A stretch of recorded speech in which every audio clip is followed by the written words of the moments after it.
Բարև ձեզ, Ստեփան Գրիգորյան, YouTube-յան ալիքի մասնակիցներ։ Բոլորիդ ողջունում եմ։ Այսօր մարտի 20-ն է։ Այսօր էլ ունենք շատ ու շատ բաներ քննարկելու, ուսումնասիրելու։ Գիտեք, որ հերթական անգամ երեք Ադրբեջանի պաշտպանության նախարարությունը մեղադրեց մեզ նրանում, որ իբր մենք հաղթել ենք զինադադարը, մեր պաշտպանության նախարարությունը հերքեց դա, Նիկոլ Փաշինյանը մի քանի ուշագրավ հայտարարություններ արեց դրա հետ կապված, անպայման դրա մասին այսօր կխոսենք, պարզ է կխոսենք Տրամփ-Զելենսկի հեռախոսազրույցի մասին, որը տևեց բավական երկար, մոտավորապես 1 ժամ, այն աջակցությունը, որը ստանում է ու շարունակում է ստանալ Ուկրաինան իր իսկական դաշնակիցների կողմից, դրա մասին էլ կխոսենք, դա հենց բերեց նրան, որ Դոնալդ Տրամփը հիմա հաշվի է նստում նաև Ուկրաինայի կարծիքի հետ, տեսակ Պուտինից հետո, Պուտինի հեռախոսազրույցից հետո անմիջականորեն Դոնալդ Տրամփը կապնվեց Զելենսկու հետ ու քննարկեց արդյունքները բանակցությունների Պուտինի հետ։ Կմտածենք նաև նրա մասին, ինչու Հայաստանը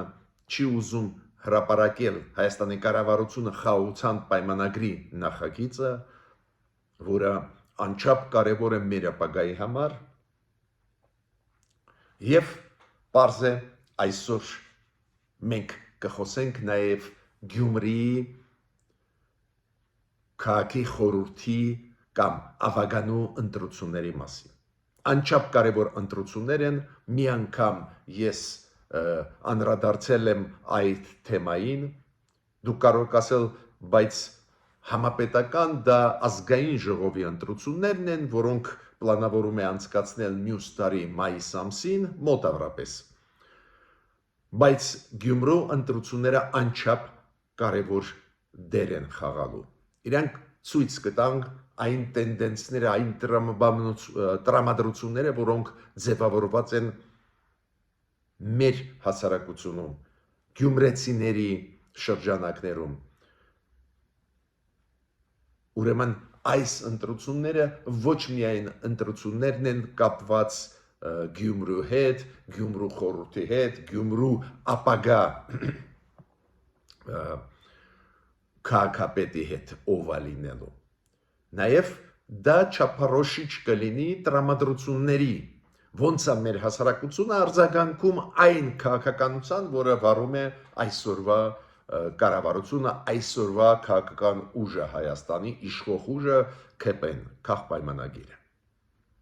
Դա է պատճառը, որ Գյումրու ընտրությունների մասին այսօր ես կխոսեմ, գիտեք 6 օր անցել է այն պայից, երբ որ սկսվեց ընտրարշավը, քարոզչությունը, այս 6 օր ինչ որ բաներ ինձ հուշում են, ցույց են տալիս ու ես ուզում եմ իմ կարծիքը ասել։ Այո, Գյումրու ավագանու ընտրությունների ժամանակ ընտրվում են մարդիկ ապրող Գյումրիում, գրանցված Գյումրիում։ Քվեարկում են նաև գյումրեցիները։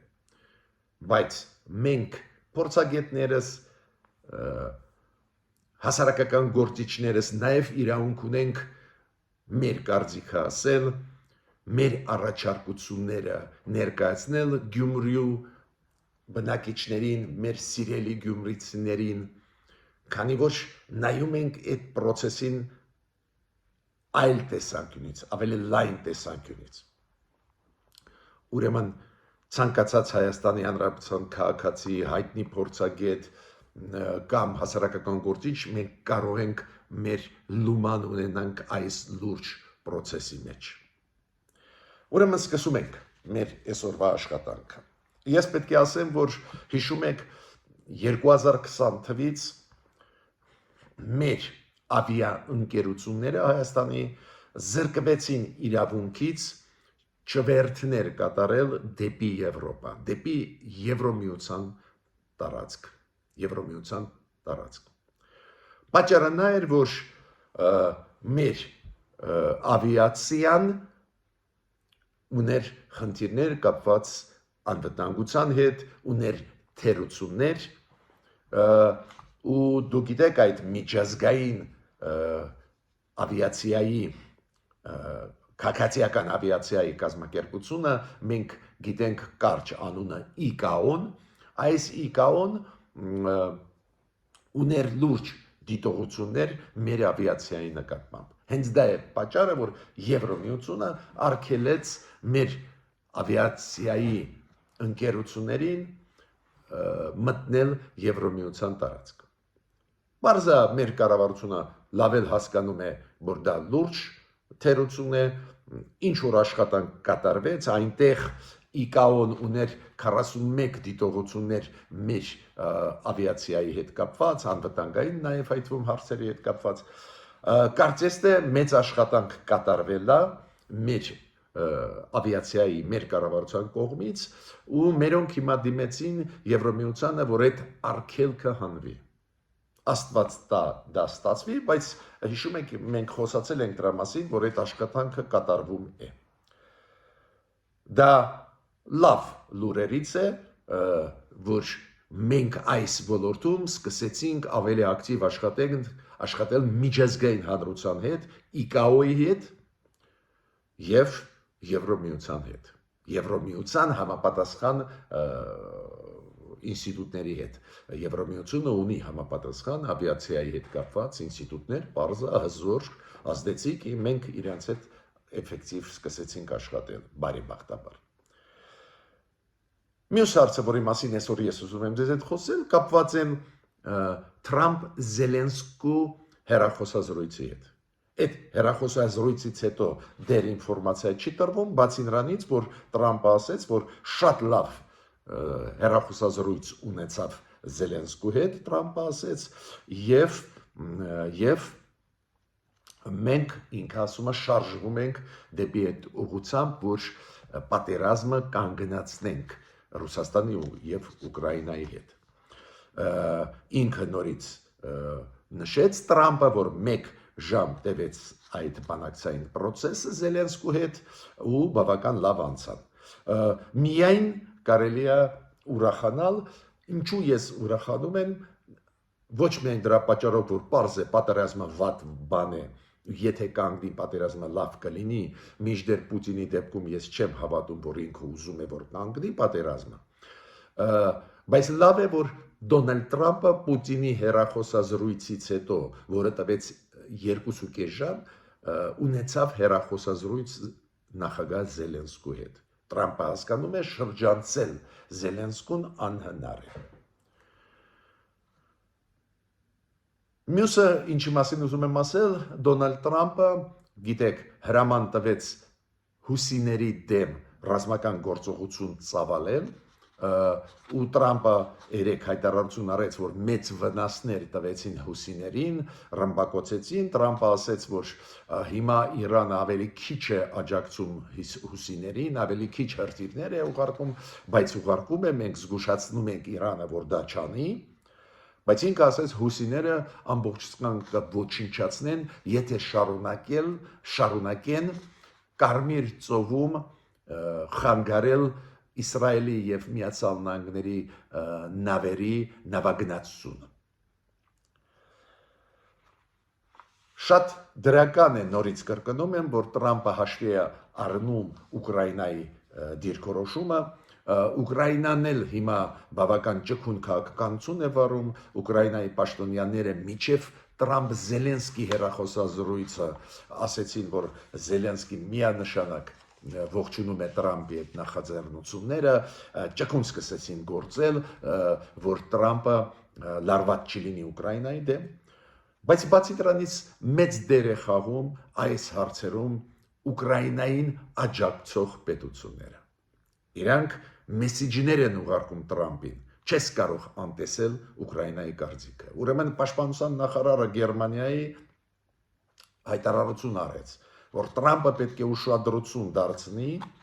Բարիս Պիստորիուսը, Պաշտպանության նախարարը Գերմանիայի, որ Տրամպը պետք է ուշադրություն դարձնի, որ Պուտինը անմիջապես հետո իր հետ հեռախոսազրույցից, Տրամպի հետ հեռախոսազրույցից հետո Պուտինը հրաման տվեց ATS-ներով լուրջ հարձակում անել Ուկրաինայի վրա։ Ուրեմն ինքը ասում է Գերմանիայի պաշտպանության նախարարը, որ խաղում է Ռուսաստանը։ Մի կխապնվի։ Բացի դրանից Պիստորիուսը ասեց անընդունելի է պահանջը Ռուսաստանի, որ Եվրոպան ու Ամերիկան դադարեցնեն աջակցել Ուկրաինային զենք զինամթերքով եւ հետախուզական տվյալներով։ Բունդեստագը դուք գիտեք պլանավորում է 3 միլիարդ եվրոյի կարգի մոտ ժամանակներս աջակցություն տալ Ուկրաինան հերթական ու ֆինանսերի նախարարությունը այս պրոցեդուրաները սկսեց Գերմանիայի։ Գերմանիան հերթական աջակցություն պլանավորում է տալ Ուկրաինային 3 միլիարդի կարգի եվրոյով զենք զինամթերք ու այդ պրոցեդուրաները սկսվեցին Գերմանիայի պետական համակարգում։ Կայա Կալասը արտգործնախարարը Եվրոմիության ասում է անպայման պետք է զսպիչ մեխանիզմներ լինեն, որ Ռուսաստանը չխախտի հնարավոր 30 օրյա զինադադարը։ Դուք գիտեք, Տրամպի պահանջը նա է, որ զինադադար հաստատվի 30 օրով։ Կարծես թե մասամբ համաձայնվեց Պուտինը, ամբողջությամբ համաձայնեց Զելենսկին, բայց Կայա Կալասը ասում է Պուտինը կխախտի, եթե չլինեն երաշխիքներ։ Նաև այդ թվում զսպիչ մեխանիզմներ, դա է պատճառը, որ ինքը ասում է, որ Եվրոմիությունը պետք է ուժեղանա, Եվրոմիությունը պետք է իր պաշտպանությունը ուժեղացնի ու հավանականությունը, որ Ռուսաստանը կհարգի զինադադարը, կմեծանա։ Բալտյան երկրները եւ հյուսիսային երկրները։ Դուք գիտեք, հյուսիսային երկրների մեջ մտնում է Ֆինլանդիան, Շվեդիան, Նորվեգիան, Դանիան, նաև 3 բալտյան երկրները, իրենք նախաձեռնությունով հիմա հանդես են գալիս արագացնել եվրոինտեգրացիան Ուկրաինայի։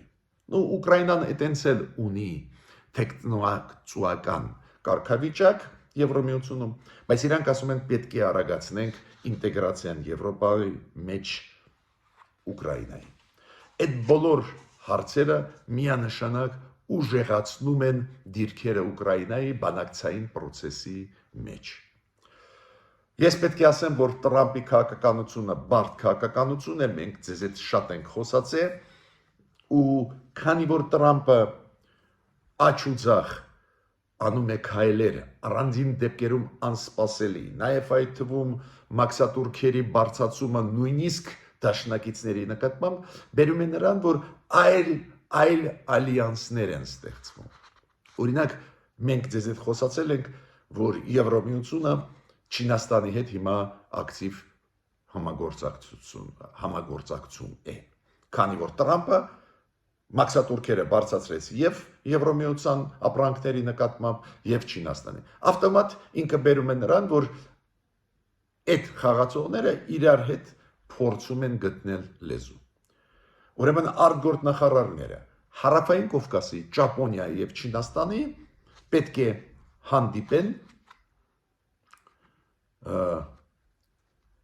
մոտ ժամանակներս պետք է հանդիպեն ու ես դա կապում եմ նաև Դոնալդ Տրամպի բավական բարդ քաղաքականությունը։ То есть նույնիսկ Ճապոնիան, որը դաշնակից է Միացյալ Նահանգների ու լուրջ դաշնակիցներ են, երկարաժամկետ,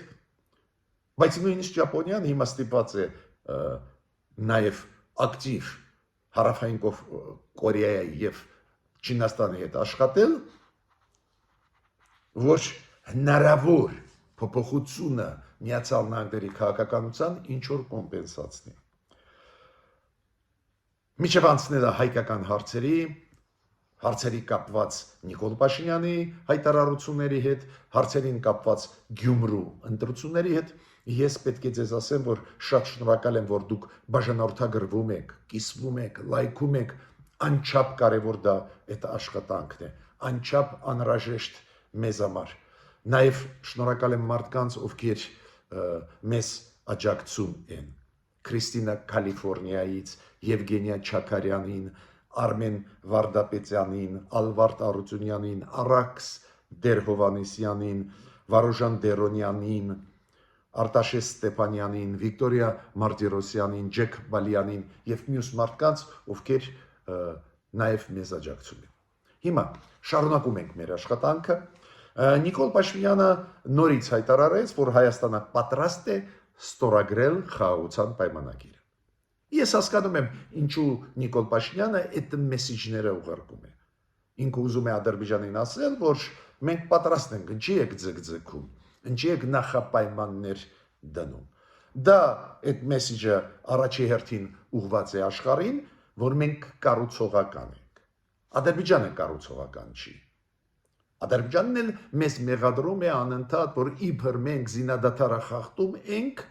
որ մեր իմիջը աշխարհով մեկ քցի, նվազեցնի։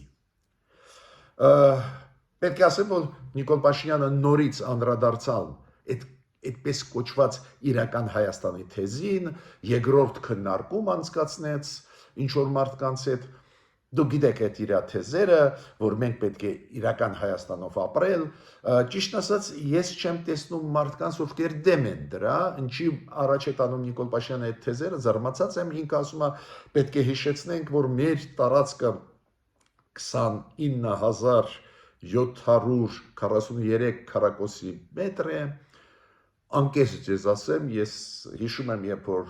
երիտասարդ էի, օրինակ ուսանող էի, կարդում էի դեռ սովետական միության ժամանակ, հիշում եմ, ֆիքսում էի, որ մեր տարածքը ավելի փոքր է Ադրբեջանից, Վրաստանից, շատ մտահոգված էի, ինչի է այդպես, բայց հիշում եմ, որ ֆիքսել եմ, որ մինչև 30,000 քառակուսի կիլոմետր տարածք սոցիալիստական Հայաստանի Հանրապետությունը ունի։ Ես գիտեի դրա մասին։ Հիմա ինչու Նիկոլ Փաշինյանը ասում է, որ այդ թիվը մենք չգիտենք, ինձ զարմացնում է, որտեղից ինքը վերցրեց, որ մենք օրինակ Հայաստանի Հանրապետության քաղաքացիները չգիտենք, որ մեր տարածքը 25,000-ից ավել է, բայց չի հասնում 30,000-ի։ Այդ ինձ զարմացնում է, բայց ես չեմ բացառում, որ այս լսումները ինքը շարունակում է անել, մեսիջ ուղարկելով Թուրքիային, Ադրբեջանին, որ մենք ռևանշիստ չենք, մենք տարածքային նկարտումներով չենք ապրում Ադրբեջանի նկատմամբ, միգուցե դա է պատճառը։ Բացի դրանից Նիկոլ Փաշինյանը ասեց, քանի որ Ադրբեջանը հերթական անգամ իմ հաշվարկով դա 10-րդն է, Ադրբեջանը մեղադրեց մեզ, որ իբր մենք զինադադարը խախտում ենք, մերոնք պատասխանեցին, որ մենք չենք զինադադարը խախտում, նորից մերոնք հիշեցրեցին, որ մեր կառավարությունը պատրաստ է ստեղծել Ադրբեջանի հետ համատեղ խումբ դիտորդների, ովքեր ուսումնասիրեն այդ փաստերը, եթե կան, մերոնք հերքեցին այդ սուտը Ադրբեջանին, բայց միտքս ինչու՞մ է, 10-րդ անգամ 4 օրում Ադրբեջանը մեզ մեղադրում է, որ մենք զինադադարը խախտել ենք։ Ու Նիկոլ Փաշինյանը դրան էլ անդրադառնում է։ Նիկոլ Փաշինյանը ասում է, որ մենք հանձնարարական տվեցինք, անձամբ ես, ինքը ասեց, Պաշտպանության Հայաստանի նախարարության, Պաշտպանության նախարարության Հայաստանի, որ իրանք շատ ուշադիր հետևեն, որ զինադադարը չխախտվի ու ոչ մի պատասխան չտան եւ ոչ մի բան չանել, որը կարող է զինադադարը խախտել կամ վնաս հասցնել։ Այդ մեսիջները Նիկոլ Փաշինյանը նորից ուղարկեց։ Չգիտեմ կօգնեն այդ մեսիջները թե ոչ, չեմ կարծում, որ Ադրբեջանը հետ կկանգնի նոր նախապայմաններ դնել, էլի նոր նախապայմաններ, բայց քայլերը Նիկոլ Փաշինյանը ես հասկանում եմ։ Ինքը ուզում է անընդհատ ասել, որ մենք ենք, որ ուզում ենք խաղաղություն։ Եվրոպացիք անընդհատ կապի մեջ են մտնում ադրբեջանցիների հետ, անընդհատ ասում են, որ վատ չի լինի, եթե ստորագրեք խաղաղության պայմանագիրը, օրինակ Բայրամովը արտգործնախարար Ադրբեջանի ունեցավ հեռախոսազրույց Մեծ Բրիտանիայի արտգործնախարարի հետ, քննարկեցին այս խաղաղության պայմանագիրը, Կասպար Վելտկամպը արտգործնախարարը Հոլանդիայի զանգեց Բայրամովին ու նորից ասեց, որ խաղաղության պայմանագրի տեքստի պատրաստումը շատ լավ բան է, որ համաձայնեցված է, բայց հիմա պետք է անցնել նոր փուլի, անպայման մյուս քայլերը պետք է արվեն, որ ստորագրվի դա։ Անընդհատ եվրոպացիները փորձում են խրախուսել Ադրբեջանին, որ ստորագրեն պայմանագիրը։ Ֆրանսիայի սենատում շատ կարևոր process հիմա գնում է, Ֆրանսիայի սենատը միշտ ակտիվ է հայկական հարցերի նկատմամբ եւ Ֆրանսիայի սենատում հիմա քննարկումներ են գնում, որ ընդունվի մի որոշում, որի համաձայն կֆիքսվեն այդ փաստերը, որ եվրոպական դիտորդական առաքելությունը պետք է շարունակի աշխատել Հայաստանում, որ անպայման Ադրբեջանը վերադարձնի գերիներին, հայ գերիներին, որ Արցախահայերը իրանք ունեն վերադառնալ ու այդ process-ը սենատում գնում է ինչու։ Մեր կողմնակիցները Ֆրանսիայի սենատում ուզում են այս կետերը մտնեն խաղաղության պայմանագրի մեջ։ Ես պետք է ճիշտը ձեզ ասեմ, եթե մեր կառավարությունը այդպես հեշտ չհամաձայնվեր այդ հարցերը հանել խաղաղության պայմանագրից, միգուցե այսօր Ադրբեջանը կստորագրել այդ պայմանագիրը, քանի որ եթե մենք դնենք խիստ այդ հարցերը, որ գերիները պետք է ազատվեն ու դա պետք է ֆիքսվի խաղաղության պայմանագրում, Արցախահայությունը պոտենցիալ իրավունք ունի վերադառնալ, հետո մենք գնայինք զիջումանը այդ կետերը հանենք, Ադրբեջանը հակված կլիներ ստորագրել, բայց քանի որ այդ կետերը նույնիսկ չեն քննարկվել խաղաղության պայմանագրի շրջանակներում, լկտիատում է Ադրբեջանը։ Գիտեք, կազմակերպություններից մեկը Հայաստանի հարցում արեց մեր արտգործնախարարությանը, որ նախագիծը այդ խաղաղության պայմանագրի տեքստի, որը դեռ չի ուզում ստորագրել Ադրբեջանը, բայց նախագիծ կա համաձայնեցված, որ մեզ տա։ Ես պետք է ասեմ, որ միջև պաշտոնական հայտարարությունները Հայաստանի եւ Ադրբեջանի արտգործնախարարությունների, որ այդ նախագիծը համաձայնեցված է, միջև այդ ես էլ դեմ կլինեի, որ հասարակության համար մատչելի, հասանելի լիներ այս խաղաղության պայմանագիրը, քանի որ ամեն ինչ կարող էր մի օրում փոխվել տեքստում, բայց դրանից հետո, երբ որ Հայաստանը օֆիցիալ եւ Ադրբեջանը ասեցին, տեքստը համաձայնեցված է, ուղղակի Ադրբեջանը չի ուզում ստորագրել, էլի նախապայման դնում է, բայց ասում է Ադրբեջանը տեքստը վերջնական է, ես կարծում եմ անպայման մեր կառավարությունը պետք է հրապարակի այդ տեքստը։ Այդ տեքստը կապված է մեր ապագայի հետ, մեր կյանքի հետ, մեր անվտանգության հետ։ Ու այն, որ մերոնք մերժում են, ինձ զարմացնում է, քանի որ այս կառավարությունը աշխատում է թափանցիկ, չեք կարող ասել, որ իրանք չեն ասում կամ այլ հարցերում մեզ մոտ չկա այլընտրանք, տարակարծություն, չկա հնարավորություն ասենք իմանալ տարբեր քայլերի արված կառավարությանը։ Մենք բավական ազատ երկիր ենք ու զարմանալի է, որ այս տեքստը մեր կառավարությունը հրաժարվում է տպել այդ նախագիծը, որը համաձայնեցված է Ադրբեջանի հետ, որ մենք ծանոթանանք այդ փաստաթղթի հետ։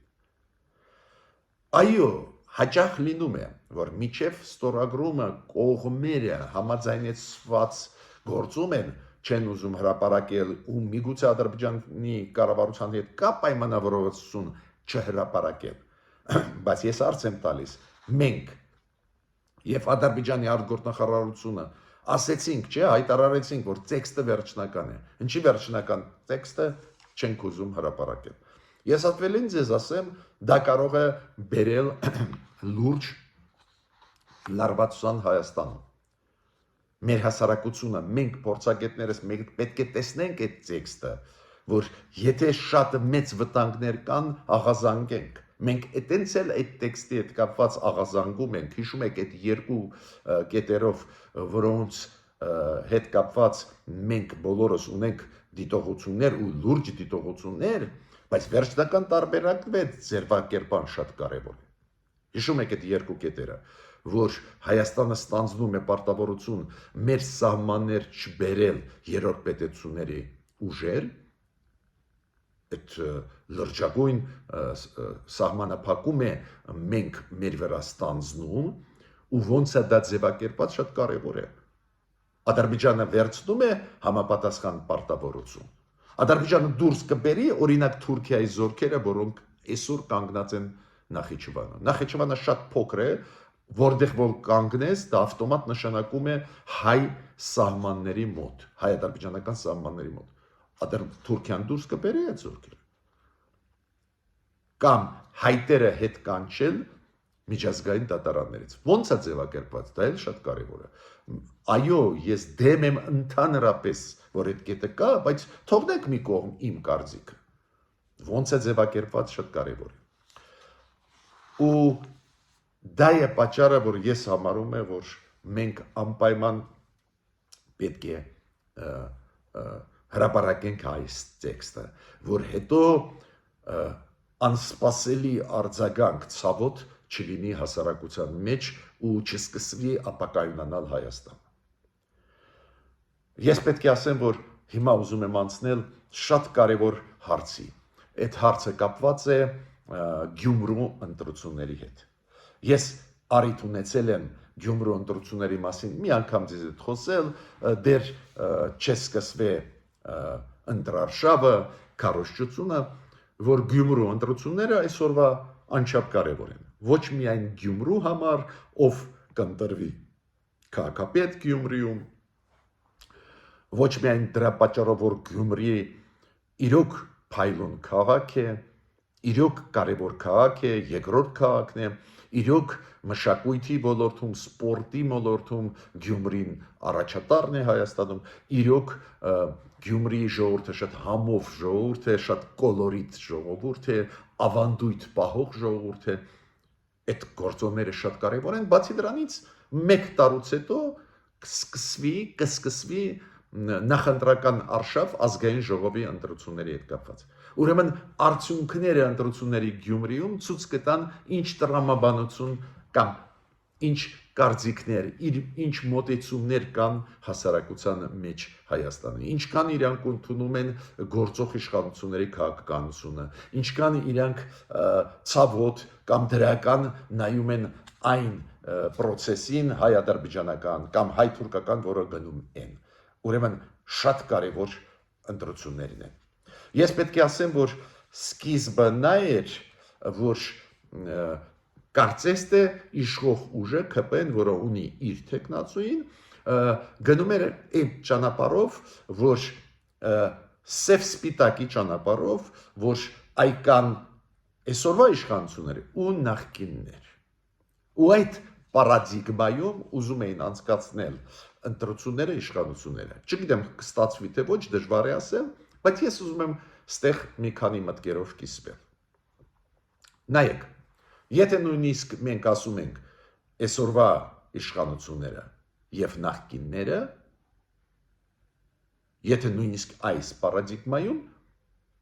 ու մարդիկ կարող է ինձ ասել, պարոն Գրիգորյան, դե նախկիններն են, մենք չենք ուզում, չենք հարգում, չենք սիրում, ուզում ենք ուզած պետք է տանք իշխող ուժին, ես պետք է զգուշացնել, որ այդպես պարզունակ չի, կա օրինակ Եվրոդաշինքի կողմից առաջադրված Լևոն Բարսեղյանը, ճանաչված փորձագետ, ճանաչված հասարակական գործիչ, նաև մեծ փորձ ունեցող տեղական ինքնակառավարման հարցերում, որը այլընտրանք է իշխող ուժի, ակնհայտ այլընտրանք է։ Քանի որ մարդկանց ես հասկանում եմ, իրենք ասում են, այ մենք լսում են նախկիններին, կիսանախկիններին, այդ բոլոր թեզերի դեմ ենք մենք։ Դա է պատճառը ուզած պետք է իշխողը ընտրենք։ Ոչ, կա Լևոն Բարսեղյան, որը նաև դեմոկրատ է, ժողովրդավար մարդ է, որը նախկինների դեմ ավելի շատ է պայքարել իշխող ուժից ու այլընտրանք կա։ Դա շատ կարևոր է հասկանալ, որ այլընտրանք այսօր Գյումրիում կա, իդեմս Լևոն Բարսեղյանի։ ում վաղուց է ճանաչում եմ, շատ հարգում եմ, գրագետ մարդ է, դեմոկրատ, ժողովրդավար, ու ամենակարևորը դեմոկրատ հենց ինքնակառավարման, տեղական ինքնակառավարման հարցերում։ Դեցենտրալիզացիա, որ ասում են, պատահական չեն ասում։ Այդ որ մենք հիանում ենք, ինչքան լավ են ապրում Եվրոպայում, նաև որ փոքր քաղաքներում ամեն ինչ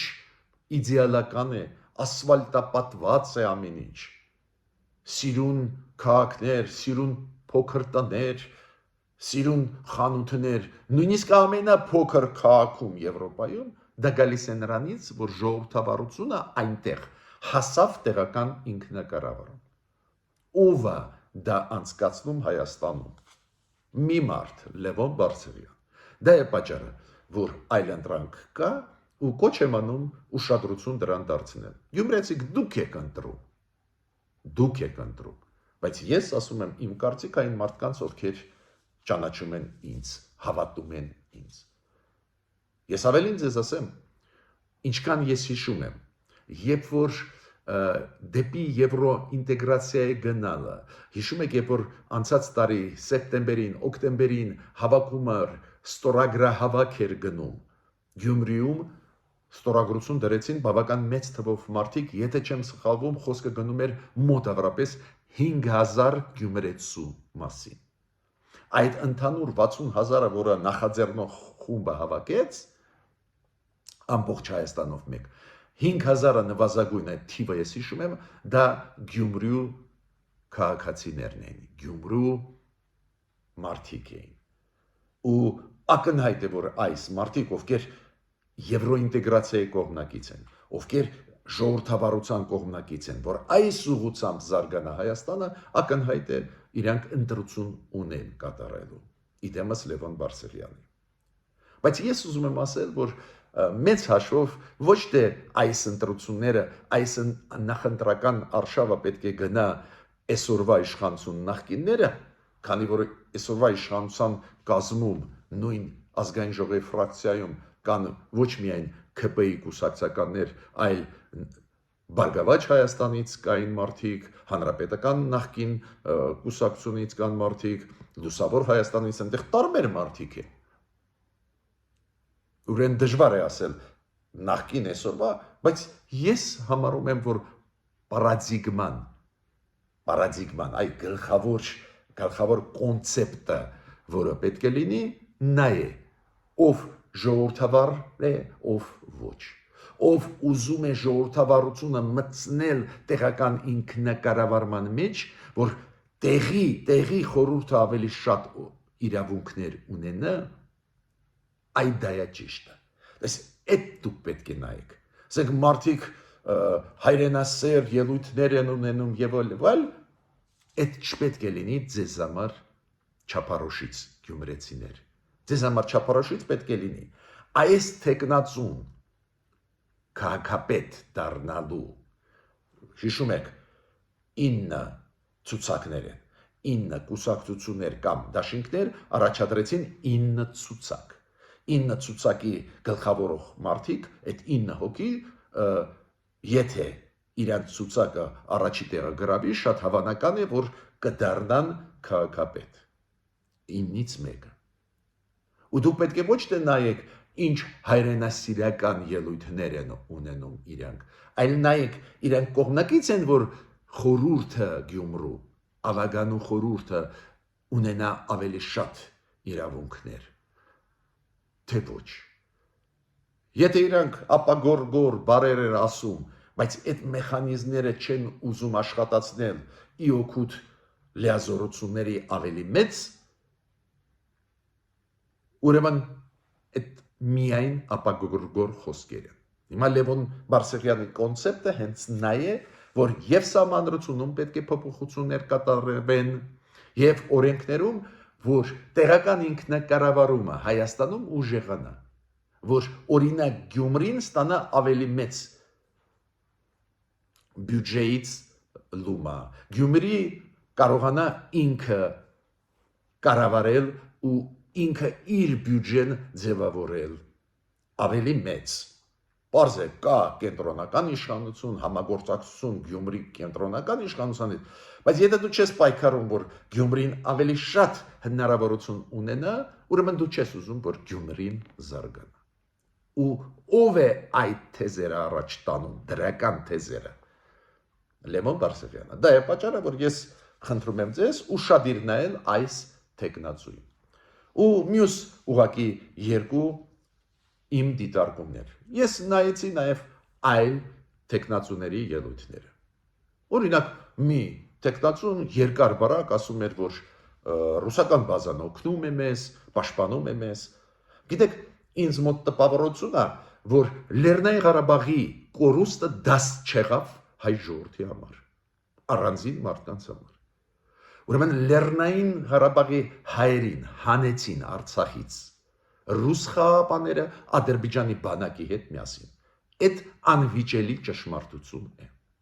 Ու երբ որ ես լսում եմ տեխնացուից մեկը թուրքերին չթողնենք, Ռուսաստանը մեզ պաշտպանում է, զարմանում եմ, տպավորություն է, որ մարդիկ թերթ չեն կարդում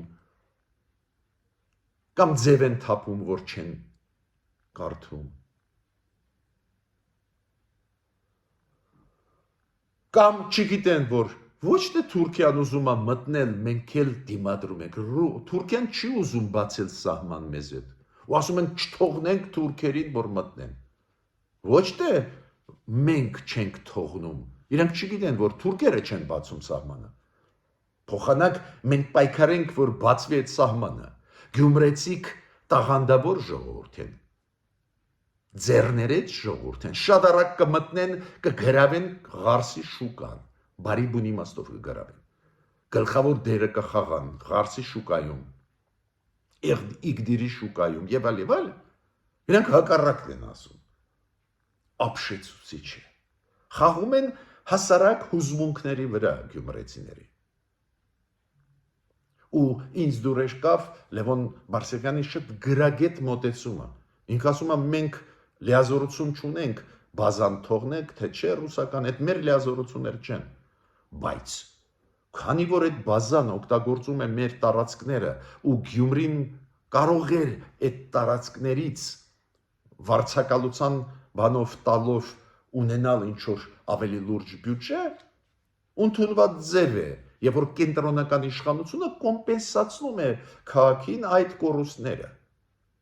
Շատ գրագետ մոտեցում է, որ Գյումրի խորհուրդը չունի լիազորություններ, թողնել, չթողնել, բազան լինի, չլինի,